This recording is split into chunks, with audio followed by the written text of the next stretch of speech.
Good morning, GEA.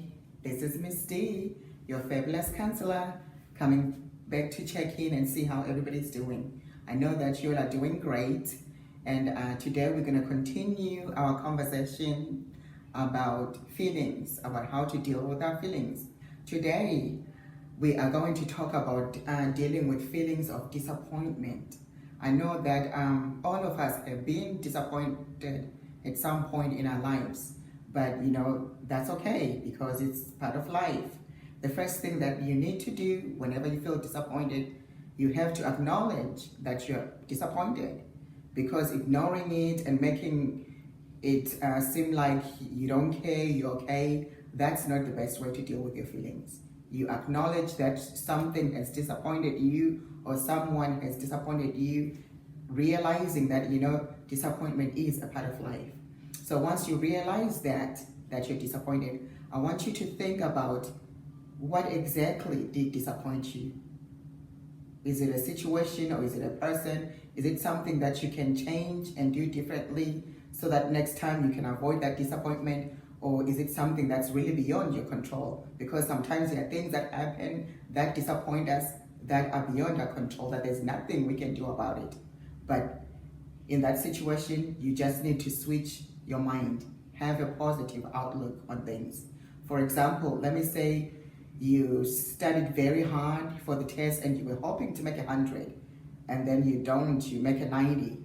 You might be disappointed, like, well, you know what? I wanted to make 100, but I'm disappointed I didn't. Instead of looking at how you didn't make 100, think about, you know what? I did my best and I made a 90, and that's pretty good. That's really good because I did my best and I got a good score for doing my best.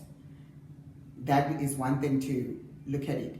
And sometimes you just might tell yourself, well, I could have made 100. Maybe I didn't study hard enough. This time I'm going to study more so that I don't get disappointed. However, there are some of us that try to avoid disappointment at all costs by not even trying, by setting your goals so low that you always achieve your goals so you can never be disappointed. That's not the way to go about it. You always have to have high expectations of yourself. So you put yourself out there, you take the risk, and if it doesn't work out the way you had planned, you acknowledge it, you think about how you can do differently next time, you think about the positive things going on in your life. You can also write about how you're feeling, journal it, go to your happy place, just talk to someone about it. This is very important because sometimes some of us feel like we can't talk about our feelings because it's not cool or it's not the right thing to do. Always talk about your feelings. It really helps to talk to somebody who can give you advice, or sometimes just to get it out of your chest. Something to think about. This is Miss D, your fabulous counselor. Have an awesome weekend. It's the GEA way.